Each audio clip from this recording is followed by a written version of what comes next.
Decano Responde, tá ficando show o canal do YouTube, viu? Obrigadão aí a Marina e a Lana que estão me ajudando demais a fazer um trabalho incrível, tô muito orgulhoso de vocês meninos, tá bom? Não assinou o canal ainda? Então vai lá agora e se inscreve, agora, tá? E dá joinha nos vídeos. Bora para as perguntas do Domingão. Hugo César de Oliveira. Thiago, você considera importante estudar assuntos fora do cenário do poker para aperfeiçoar o nosso jogo? Hugo, excelente pergunta. Depois que você estuda a parte técnica e entende completamente a dinâmica do jogo, o estudo se baseia em criar jogadas para combater aquilo que o seu adversário faz. E aí sim você consegue surpreendê-lo, porém isso requer muito estudo, um estudo bem mais específico. Você deve estudar individualmente cada oponente, mapeá-lo e ser criativo para contra-atacar, tá? E ficar atento porque se ele for um estudioso, vai acontecer o reverso, né? Você vai ter vantagem sobre ele, ele vai estudar e vai tentar te contra-atacar.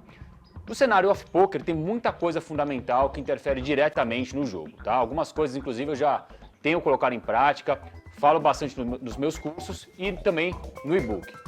Estudo como funciona o nosso cérebro, o melhor jeito de descansar a mente, de exercitar o nosso cérebro, de alimentá-lo.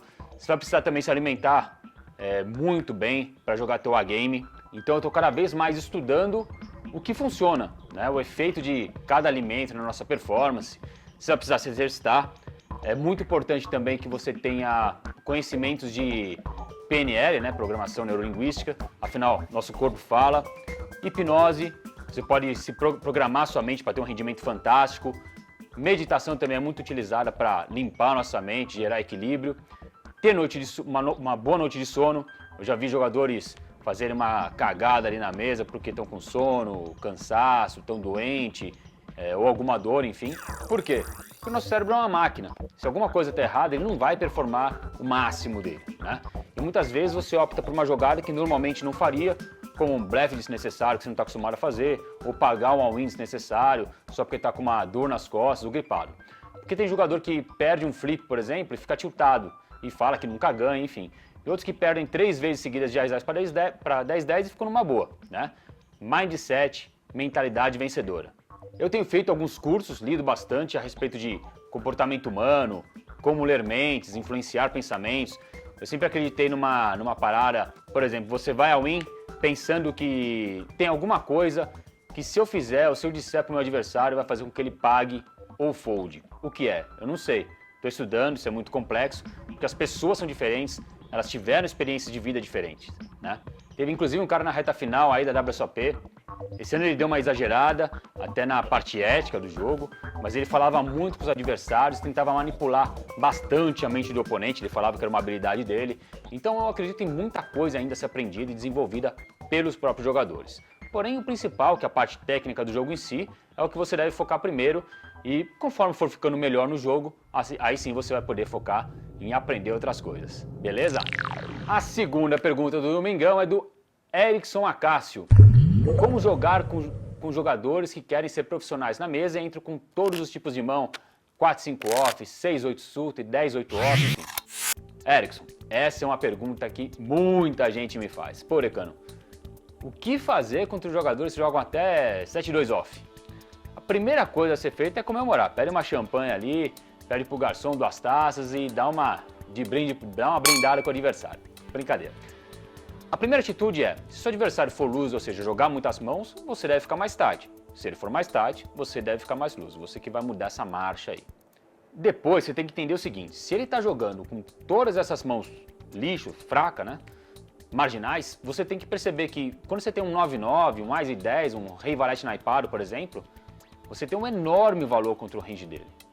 Ou seja, você vai jogar contra esse oponente de uma forma agressiva, com mãos que estejam ganhando do range de mão dele, isso não vai ser difícil, tá? E anota aí, é para anotar mesmo, hein?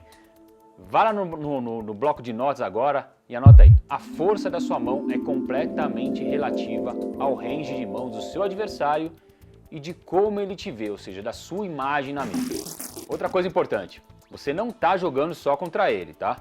Uma ótima estratégia é aumentar, tentar isolar quando ele entrar na mão, né? Só que outros bons jogadores podem entender isso, né? Que você só está aumentando ali para isolar e jogar contra esse jogador específico. E aí, os caras que não estão na mão podem te contra-atacar, ou seja, você vai ter que montar uma estratégia de acordo com as posições e tentar sempre jogar em posição contra esse jogador mais loose, né? E se algum outro jogador perceber e reagir a isso, você também tem que ter um plano e possivelmente até contra-atacá-lo. Fez sentido? O fundamental é, quando você joga contra esse tipo de jogador, você não vai ficar esperando Ás, rei para tomar tudo dele. Você com rei valete, Ás e 10, rei dama, você já vai ter uma mão muito forte, tá?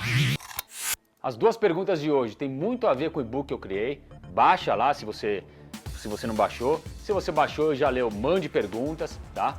O conteúdo tá animal, então comenta aqui abaixo, tá? Se você pudesse fazer um curso muito bom mesmo, você escolheria qual área? Alimentação, meditação, programação neurolinguística, né? A PNL ou hipnose? Qual desses você gostaria de aprender? Beleza? Arrebente nas mesas e tamo junto. E se você estiver vendo esse vídeo aí pelo canal do YouTube, aproveita e dá um joinha aí que vai ajudar bastante o canal do Decano a crescer, tá bom? Valeu!